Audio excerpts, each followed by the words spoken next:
اي كلمه تتقالك تصدقيها.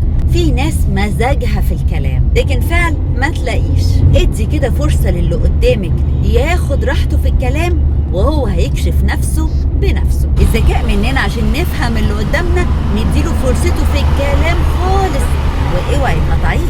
اجمل حاجه في الموضوع ان في ناس كتير بتكشف شخصيتها بكلامها التلقائي، فلما تلاقي اللي قدامك بيتكلم سيبيه براحته خالص ما تقطعهوش.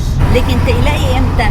لما تلاقيه ساكت خالص وبيسأل اسئله من تحت لتحت عشان يفهم شخصيتك وما يديكيش اي معلومات عن نفسه. واوعي تتسرعي في انك تدي تقييم لشخص من اول وتاني قعده، وتبداي تقلقي كمان يوم ما يقولك كلمه زي مثلا هكلمك ويلطعي. ولو انت بقى من النوع اللي تضربي اخماس في اسداس او تفضلي مستنيه مكالمته دي حالا، فده انسان مرهق لمشاعرك ولتفكيرك. فما تديش قوي واستني لما يدي هو الاول، ده طبعا في البدايات لحد ما تفهمي هو غرضه ايه. واللي غرضه سليم عمره ما هيبقى لئيم ولا هيبين لك انه راجل حكيم. الحكمه هتشوفيها بعينك بجد مش كلام. وعلى رأي ما عمرو دياب قال حلوه البداية بس كده.